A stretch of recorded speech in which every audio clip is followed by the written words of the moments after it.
All right, we're recording. All right, this is the asymmetric Saturday meeting. Today is April 10th, and it's about 1 o'clock in the afternoon. And today we're going to talk about the iron butterfly strategy, which is like a butterfly and like an iron condor. It's actually more like an iron condor with butterfly characteristics. And I'll explain what that is. So a lot of people will talk about this strategy as being a kind of a market neutral strategy where you're not expecting the market or the price to move a lot, that it might be trading within a range. And I say that's bullshit, because first of all, and the way that we're employing it in a very short period of time.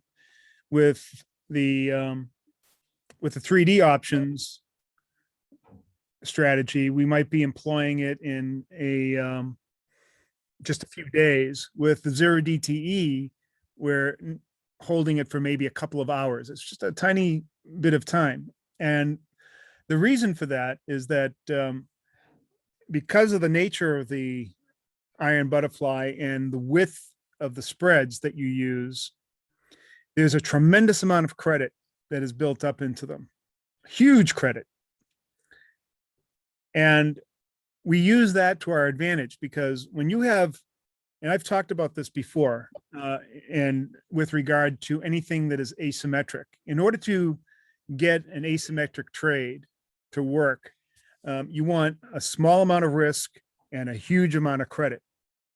And the way that works for you is that once you're inside of that profit tent, that credit will start decaying very, very rapidly.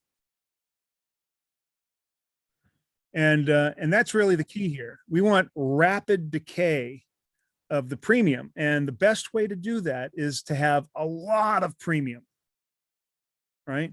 A lot of premium relative to your risk. And I'm not aware of any other strategy that provides you with more premium relative to the risk than the iron butterfly. Now, like I said, if you're in the 3D options space, this strategy is for maybe a day or two, a couple of days. You can hold it overnight, but it's very short term. And typically we might collect 30, 40, $100 worth of credit. That's a lot.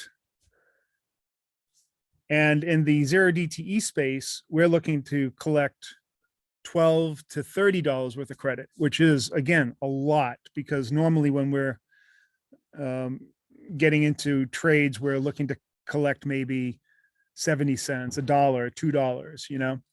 If you're in an iron condor, you might be collecting $3, which is minuscule compared to this.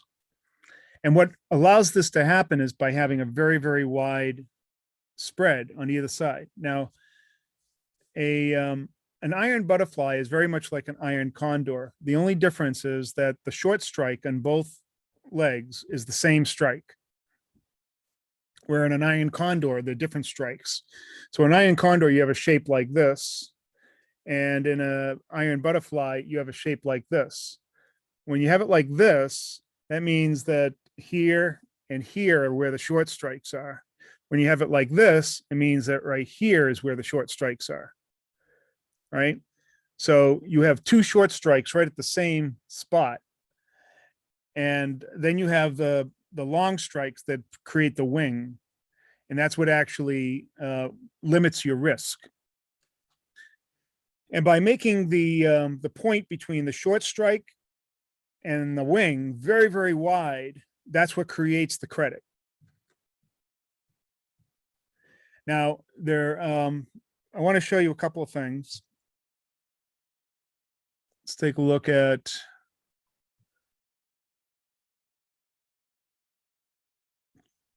now we'll look at this right here.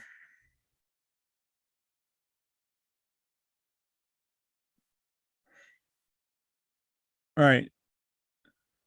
So first of all, let's take a look at the options chain. This is the SPX, but I'm going to go to the chart. The chart's easier to talk about. So you go to any book, any online resource, any video that talks about the iron fly, they tell you how to set it up. And they always tell you to start by adding a short put and a short call at the money.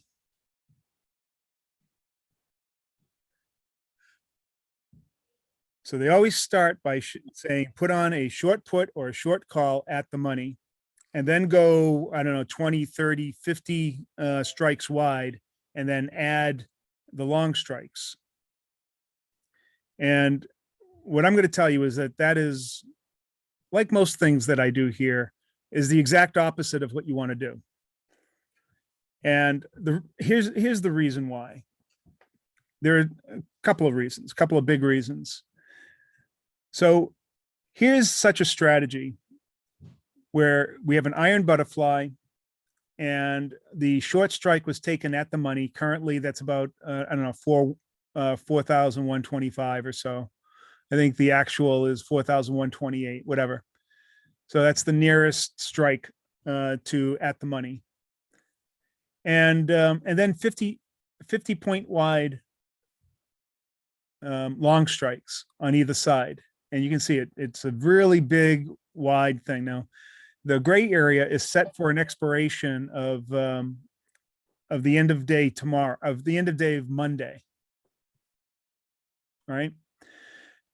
Now, I want you to notice something about this that's really profound.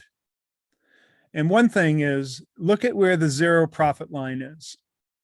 All right, relative to the risk that you're taking. The risk is absolutely huge. Now, of course, I'm showing 10 contracts. Let's just do one contract. The max profit on this strategy is about $2,000, which is a lot. I mean, based on most of the stuff that we're looking at, $2,000 is a lot of profit. But the risk is almost $3,000. And, you know, that's close to 1-to-1, but it's not asymmetric, that's for sure. And it's all because it's centered at the money. Now, that's one problem with it, that these have tremendous risk associated with it if you go at the money. The other problem is that although they call it a neutral strategy, because you have so much risk, the T0 line, the real-time profit line, the purple line, has this very large hump. It's tall. It's very tall. All right, which means that if the price goes down or goes up, you're going to be in the negative in your profit very, very quickly as soon as the price moves. So the idea that this is a neutral strategy is total bunk, because when you go at the money, you're setting yourself up so that your delta is extremely sensitive. So that when you go up or down just a little bit, you're negative very, very quickly. So this strategy, from that point of view, totally blows. I mean, it is, you can get out of that strategy. You would want to stop out of that very quickly. If the price just moved 10 points and you're sitting there a couple $100 down or more, or, you know, $300, $400, $500 down, you're shitting bricks. You're saying this isn't any good. Now, when we're trading, we have strategies for, you know, for what I would consider neutral strategies, and ways to treat it. But we usually leg into them because we're never really sure if something is going to sit inside of a range or not. And typically, our neutral strategies are built by adding a credit spread, either a put or a call, based on where price is on a range. So for instance, if we have a sideways channel, I'm going to bring back my head, the big head. If we have a a sideways channel and price is moving up and down through the channel, we're not going to wait for the price to be in the middle and then put on our iron condor right there, or I'm sorry, our butterfly, our iron butterfly right there, and then, you know, hope that it stays somewhere in between there. That's just crazy. Everything that we do is trying to capture the best possible time, the shortest possible time to make the maximum possible profit. Instead, what we would do is we would wait. Now here's the channel, the sideways parallel channel. We would wait for price to come up and hit the top of it and then start going down. Then we would take a trade, and typically going down, we would take a bull credit spread.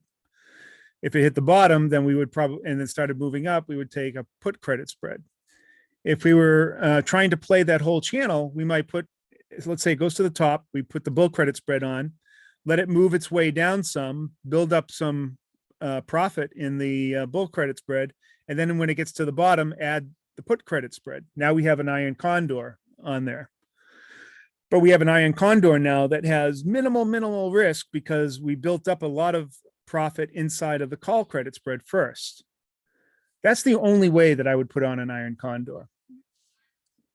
Doing it otherwise, you're guessing as to where price is going to go, and you don't have any real advantage, and you're taking way too much risk.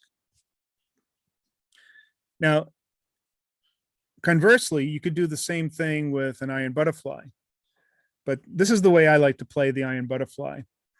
Generally, price is 70% of the time it's consolidating, right? And then 30% of the time it's trending.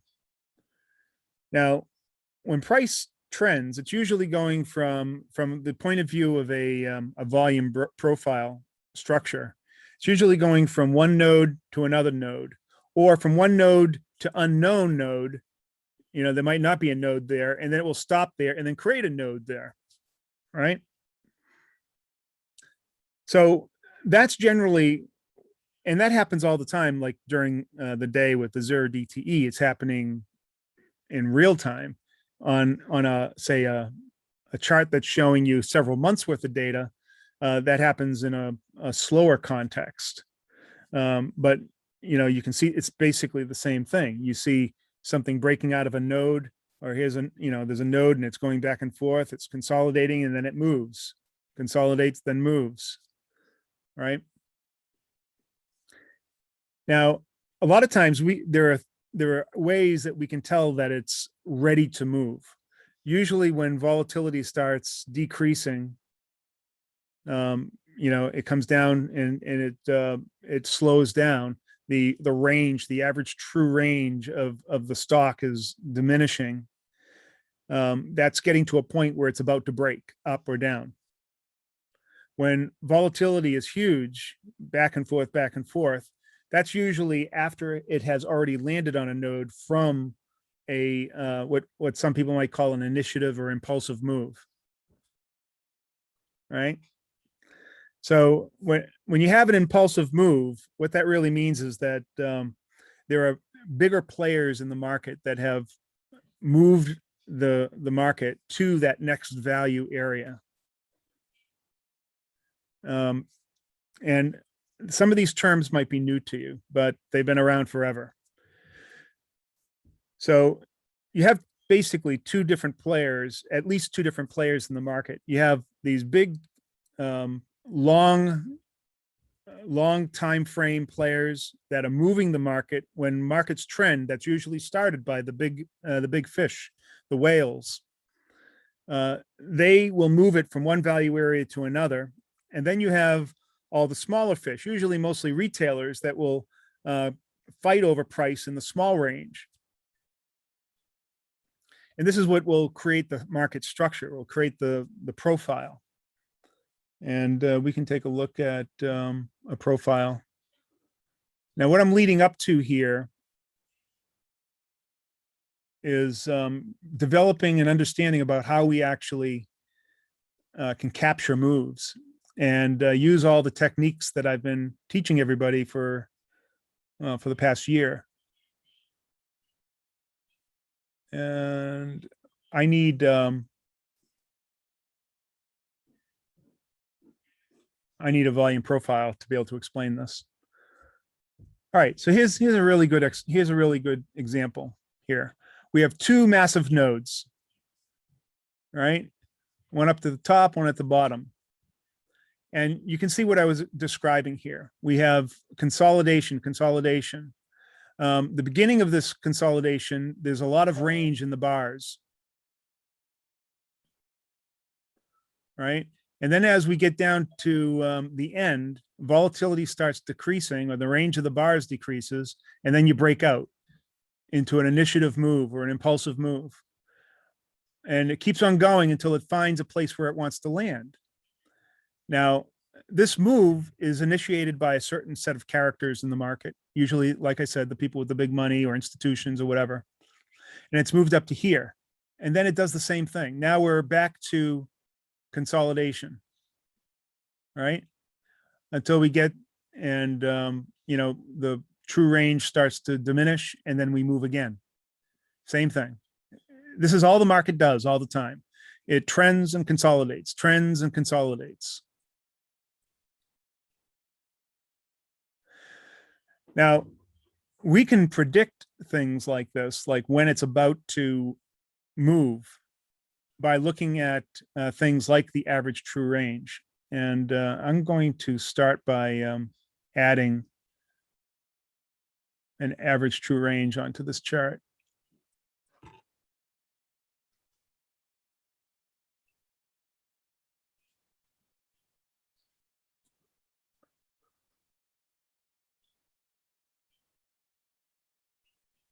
All right. Need to make it a little bit bigger so that we can see it very clearly.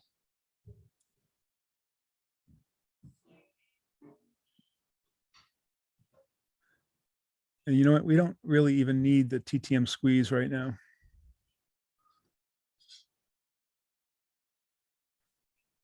All right. The average true range is showing you the size of the range of the bars over a 14 period time period. I find 14 is okay for stocks and when we're trading stocks with like 3D options. But for shorter time frames, even for those, I like to have a shorter time frame. So I'm going to change that down to the amount of days or hours that I'm really interested, that I think that I can predict. And for the most part, that for stocks, it's about 3 days, and for day trading on the 0 DTE, that's about 2 or 3 hours.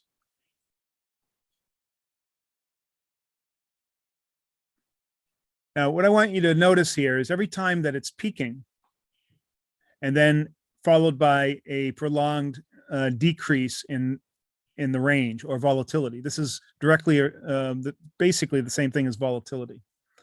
So when we move up into an area, we have a lot of range, and then we consolidate. And then it moves up, a lot of range, then it consolidates. And it just keeps on doing that. Lots of range, consolidates, and then usually after the consolidation, it will move. Sometimes the move is small, sometimes it's big. In this case here, it was big, moved up, then we consolidated. All right. So what this is showing you here is that every time that the average true range drops, there is a good chance that after that, we're going to move sharply, either up or down. In the case of the market these days, it only goes in one direction. And that makes it kind of easy to trade, but it does it, looking at it in this time frame, you would think it only goes in one direction. But if we go in a daily time frame,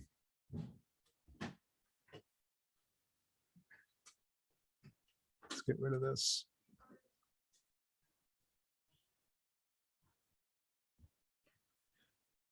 If we go in a daily time frame, we see that even though it looks like we're going in one direction, we are in fact moving up and down. And then we pull back, and then we move up and then pull back, move up, then pull back, move up, then pull back.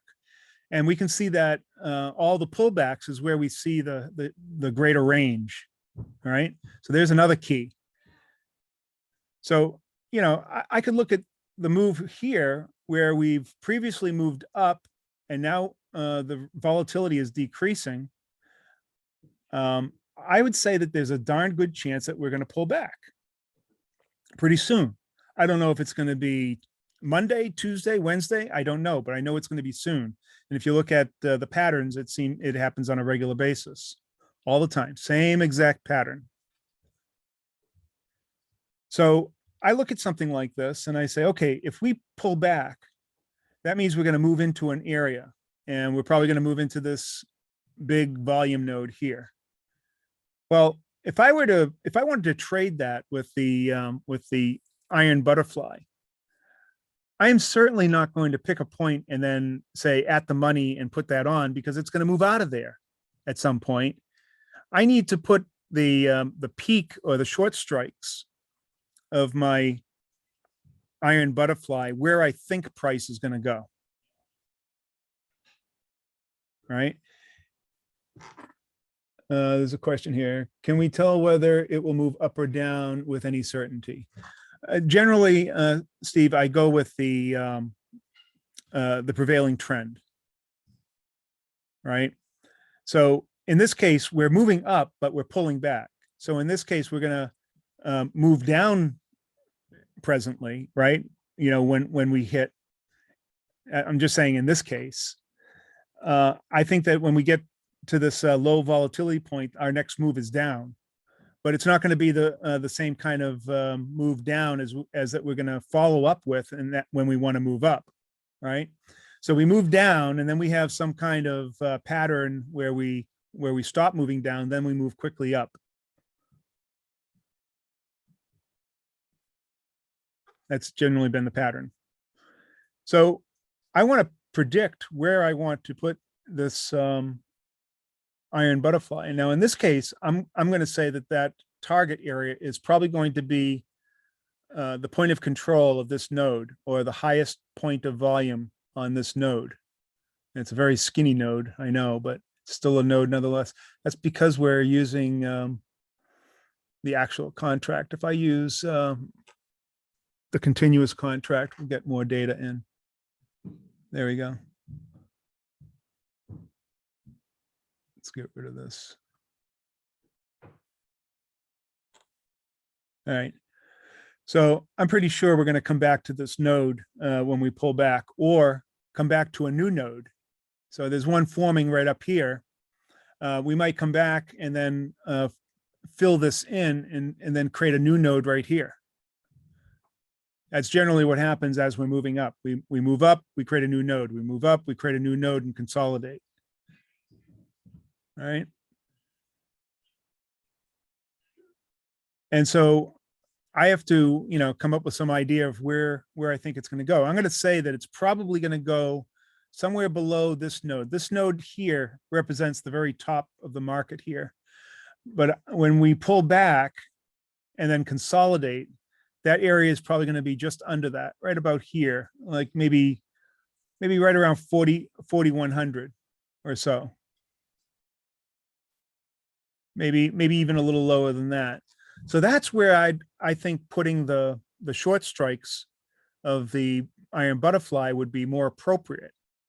Now, let me show you what happens when you offset your iron butterfly.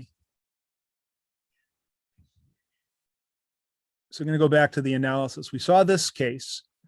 Now, because we're not looking at, we want to look at SPX. That's where I made the examples.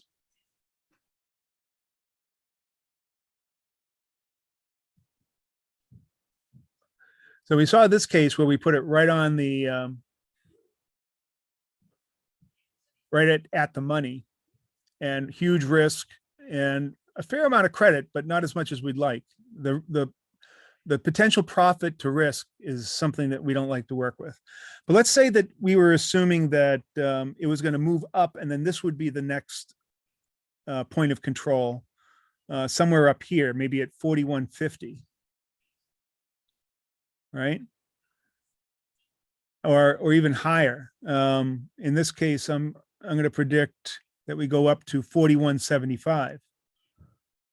maybe the point of control is going to be way up here. So let's take a look at what that looks like, that iron condor, or that, if I'm saying, hey, look, I think it's going to be way up here. Let's take a look at the new dynamics of this trade. First of all, what you see right away is that the risk is way smaller and the potential profit is way bigger. All right. Now we're expecting the move to go up. All right. We just know it's going to go up and then consolidate somewhere. We have to pick up where we think it's going to consolidate. All right. This is probably as good a place as any, and it's not as important as you think. You just need to be close. You don't need to be exactly right. But the market's trending up. We're expecting it to go up. It's probably going to, dip a little bit, which will give us an opportunity to get in at an even better price. Right. So what I'm expecting is for price to probably dip maybe 10, 20 points, like down to here, and then actually enter this trade here. When we enter this trade here, we're going to have even less risk and more credit, and then it's going to move up. Right. It's going to move up sharply. Now, here's the cool part. As it's moving up in a positive direction. Now we don't have that big bulbous T0 line, so we're making profit. But the other very important thing is that premium, because we have a much higher potential profit, this T0 line is moving up much more quickly. So it's hour by hour, it's moving up. And within 2 hours, you can very easily make $200, $300, $400 on this trade. So now you got everything working for you. You have less risk. So if it does go against you, you're not going to, be shitting bricks and say, oh my God, what did I do? And because we have more potential profit, the rate at which premium decays, that once we get into that underneath the profit tent, is going to be way faster than the previous one. Now, in the previous one, we had how much credit? We had $20 of credit, right? Which is a lot, no doubt. But we had all that risk, and so we had a much steeper T0 line. And we're starting at the peak. So if we go left or right, we're going to end up negative right away. And then if we go to this one, we have more than twice the credit. And we're starting way down here with a much flatter T0 line.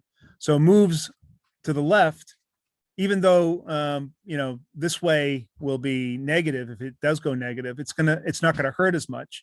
It moves to the right, positive. So we're winning twice as many ways as the other way. And once if it does move into the profit tent, that premium is going to collect much faster, much, much, much faster.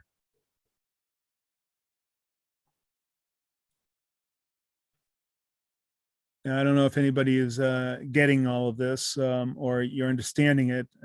If there's any comment you'd like to make on this this idea.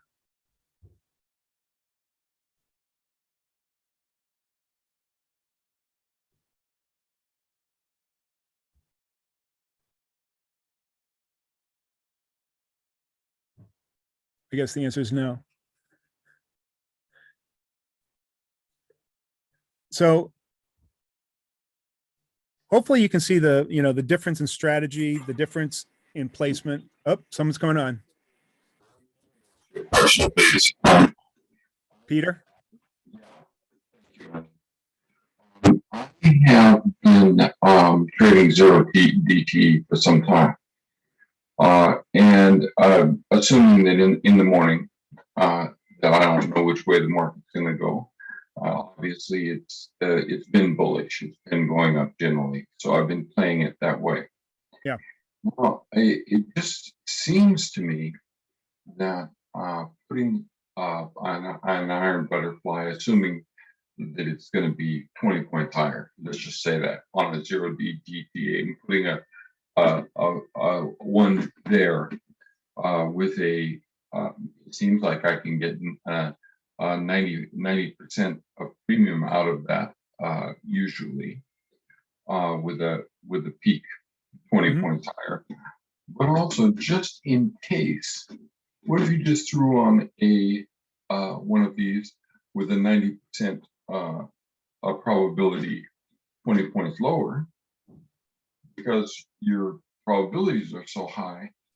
It seems to me that you could do this both ways and be very relaxed, whatever the market did. Yeah, but you're not so relaxed. Even see, that's the misnomer of the high probability trades, that you're quote relaxed. The problem is, in this market, these high probability trades, we're moving so fast, and you don't have to move very much on those trades, even if you're still in the profit tent, where you start having a negative P&L, even though you're still in the profit tent, right? And the time it takes to actually collect all that premium in the high probability trades is orders of magnitude longer than it is with these what they claim are lower probability trades, like the iron butterfly. When you have a lot more credit, the time it takes to actually be in the trade is much shorter. So for example, my experience with high probability iron condors on the 0DTE is that you basically have to be in that trade all day in order to collect the max credit, period, end of story. In the meantime, you may be testing either leg or whatever, and it's nerve-wracking. It's not low anxiety at all. It's extremely high anxiety. And that's the misnomer. You know, they talk about it being high probability, and you get the idea that, oh, it's high probability, I don't have much to worry about, but you do, because you're underwater for most of the day. And there's also a chance that if you go too far outside of the profit tent, you could have a huge cataclysmic loss. I understand, and I agree with exactly what you're saying, but what I'm taking is, let's just say the market's at 41.20. I know it's 41.28, but let's just say it's 41.20. Mm-hmm. On Monday morning, we come in and it opens at 41.20, and we decide to put on an iron butterfly with a peak at 41.40 and a put iron butterfly with a peak at 4,000. So Twin Peaks. Twin Peaks. Now you just sit there, and I think the market's going up, but it goes down. Well, because it goes down 10 points, maybe that 9 to 1. Now I might have bitten that put butterfly for 9 points. Now it's trading at 6. I could just take that off, put $300 in the bank. I'm in profit for the day, and then just let the other side play out. Yeah, you could do that. You know, I don't have, so in other words, just put one that's way to the left as well. Mm-hmm. I wouldn't put one at the money, because that would just create too much risk. No, I'm not talking about at the money. I was talking about the peak 41.40, the peak 4,000 or 4,100, excuse me. Yeah. And then just let's see what happens. In either case, if I'm doing 9 to 1, I'm risking, say, $200 to make, $1,800. Right. And yeah, the answer to that is yes. I guess the only issue that I would have is there's a little bit added complexity to the trade. But yeah, I can see doing that. Absolutely. You know, I mean, why not put one that's way out here equally as far out as this one from the money? You know, why don't I demonstrate that? You know, maybe put one at I don't know, centered at 40.80 or 40.90, somewhere around here. You know, let's see what that looks like. Okay.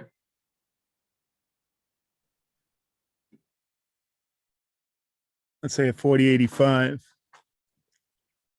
So what I'm going to do is I'm going to sell. Whoop. It thinks that I'm adding to this one.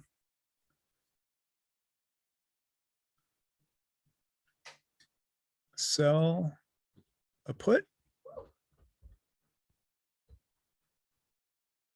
Sell a call. I'll bring it up. Here it is. I'm building it at the bottom here. And then I'll go, I need more strikes here. I'll go, I don't know, 50 points wide on this one too. So that would bring me all the way down to 40.35. I'm going to buy a put there. And then this would be 41.35 and buy a call here. All right, so now I have a new iron condor. Let me bring that down to one contract.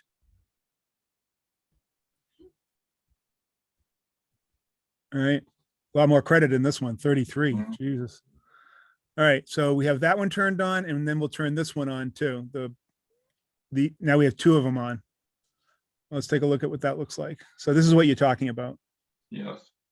Well, I can't see what you're doing, but. Oh, yes. oh, I'm sorry. Jeez. This one. Mm-hmm. Now the T0 line's all screwed up. It would more than likely be a little smoother than this. And it'd be wider. Yeah.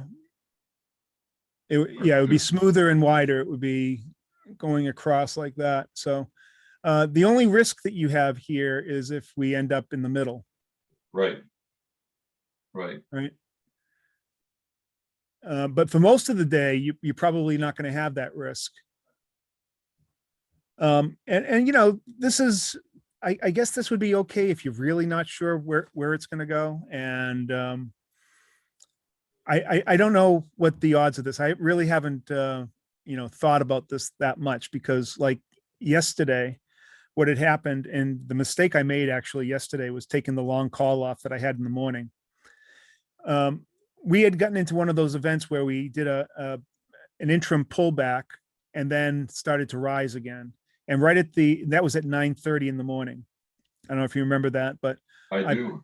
I put on a long call, and it started to go up, and then it looked like it was consolidating. So that's when I decided to put on the iron butterfly. Right. And I took off the long call like an idiot.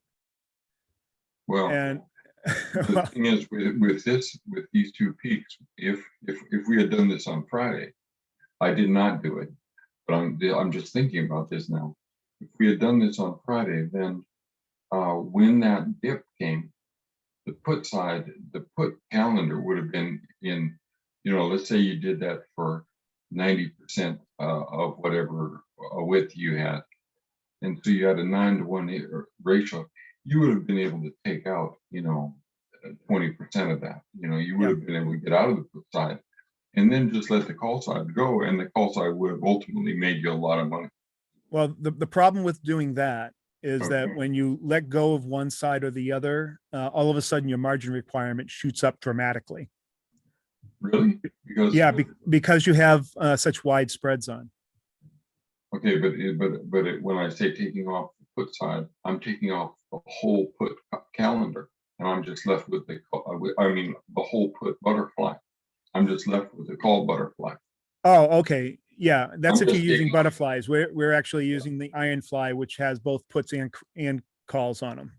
But I understand what you're saying. So in this case, you're saying, hey, put butterfly on the right and a call butterfly on the left. That's right.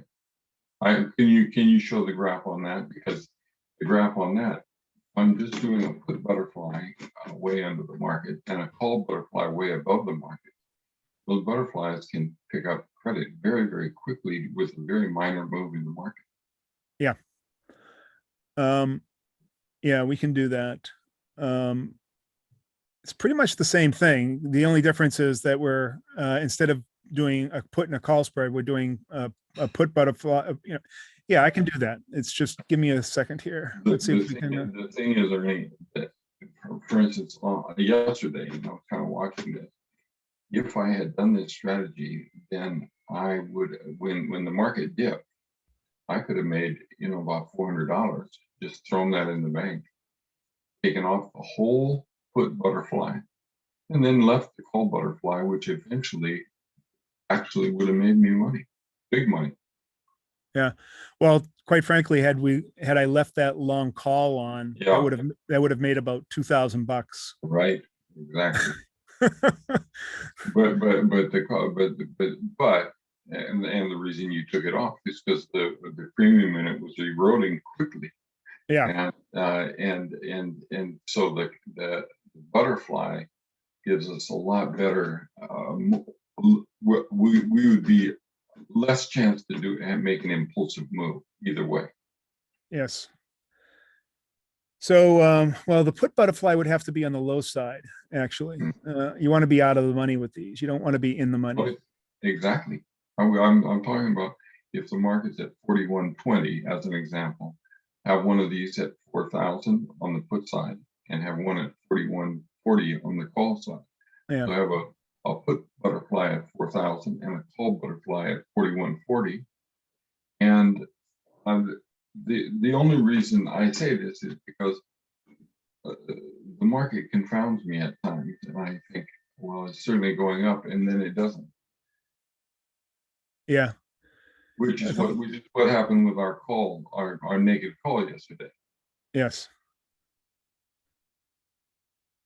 All right. So now these are the same width, but look at the difference in profit potential.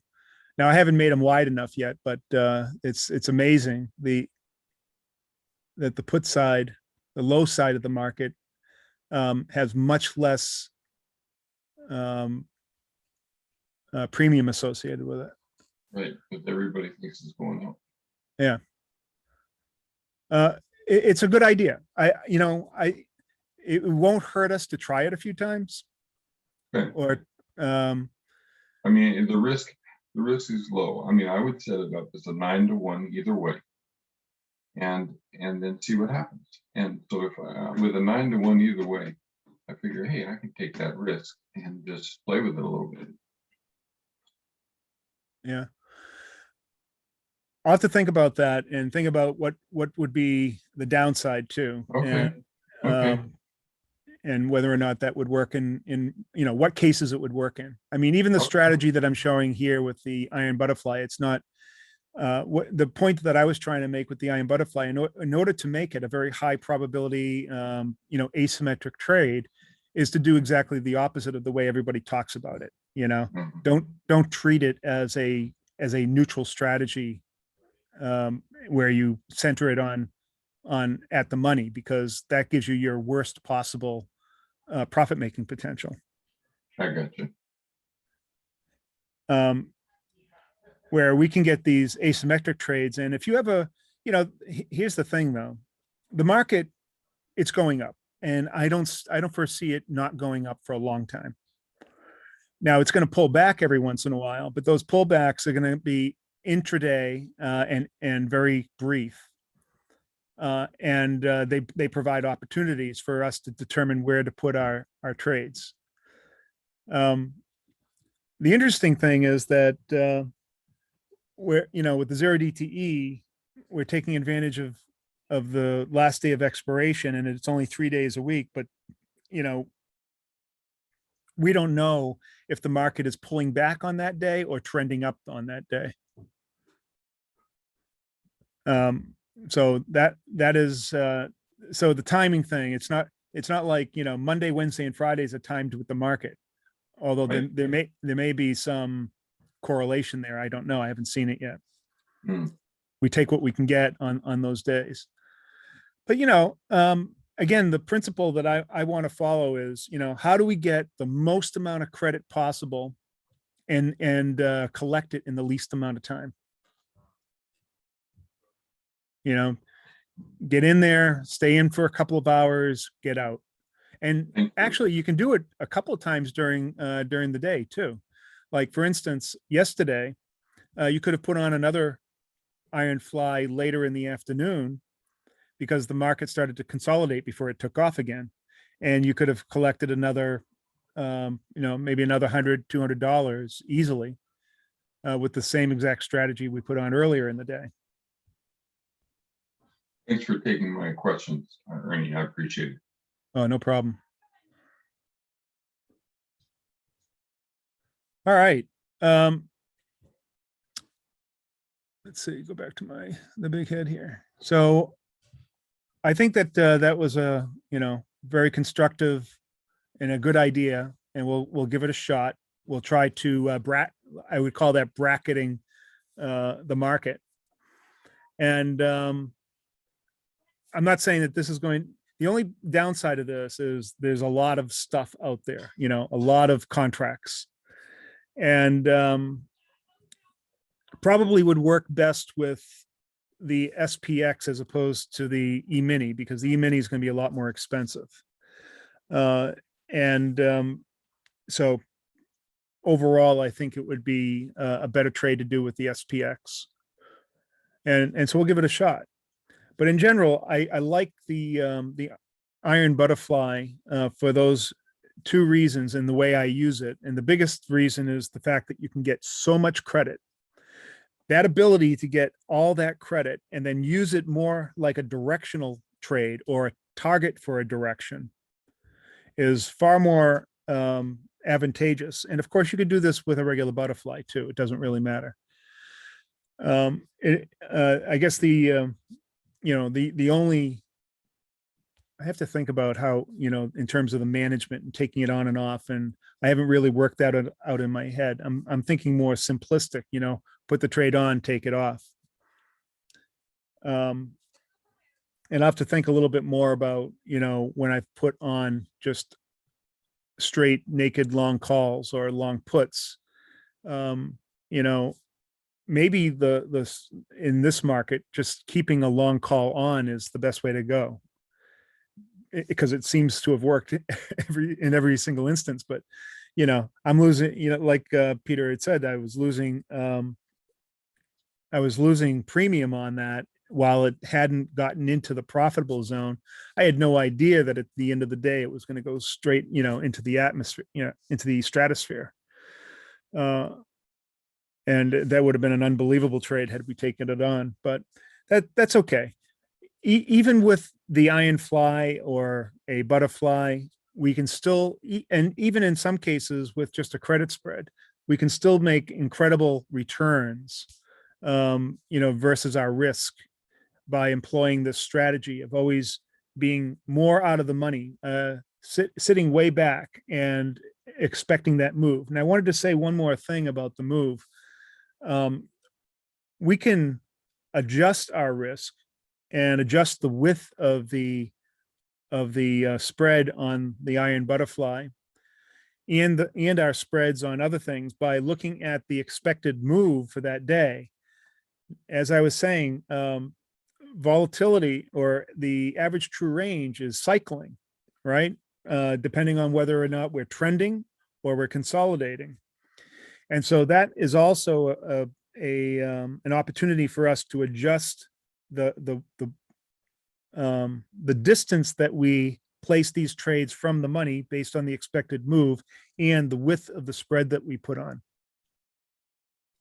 So I don't have an exact formula for you right now, but we can do that on an as per basis, and we'll figure that out. All of this trading, the 0 DTE and even the 3D options is, although it's somewhat systematic, we have rules or guidelines, it is still highly discretionary. And that's not a bad thing. I used to be in the other camp where everything that I did was completely automated. And it was very difficult. You had to develop very sound strategies and combine a multitude of strategies together, and then loosen up all your requirements, all your criteria in order to do well, to capture money. And it was complex. But in a discretionary world, you can be much more dynamic you know, you can be more fleet of foot. You can change up as needed and do as well or better, I think. And you know, the idea of not really relying on the statistics, and which is what a lot of people are going after. They think that by putting trades on with high probability that somehow that they're you know, they're doing well, and they don't understand, well, what happens. They're always looking at, you know, what the end goal might be in the perfect case, and they don't think about what happens while you're in the fight, right? And I think I've said this one before. You know, it's a quote from Mike Tyson. He says, "Everyone has a plan until you get punched in the nose," right?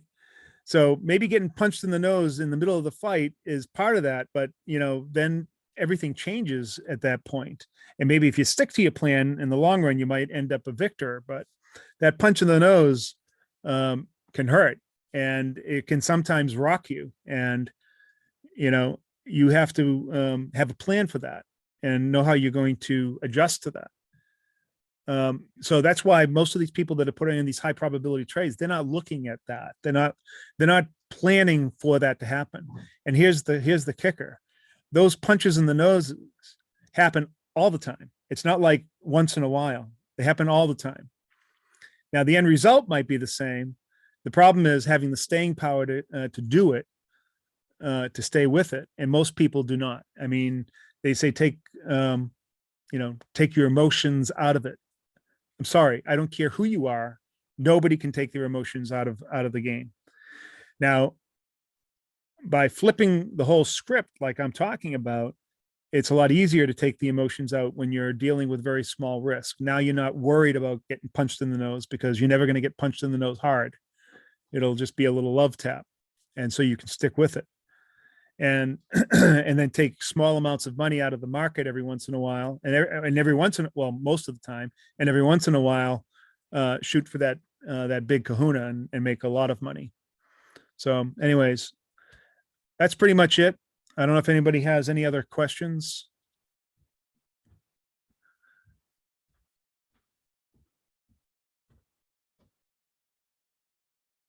No. All right. So if you don't have any other questions, I'll cap it here.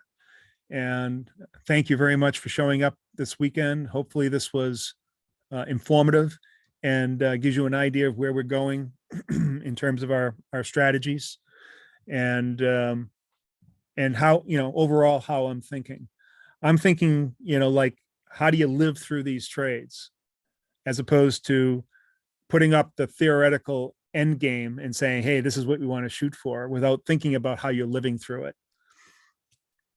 And quite frankly, I don't want to be in a trade all day long. The short or all month long in the case of 3D options. I want to figure out how I can extract the most amount of money out of the market with the least amount of risk and the least amount of angst as possible. That's the goal here. All right. Thank you very much. Hope you have a great weekend. I'll be rendering this and putting it up on the website, and I'll send you a note when it's up there. Take care.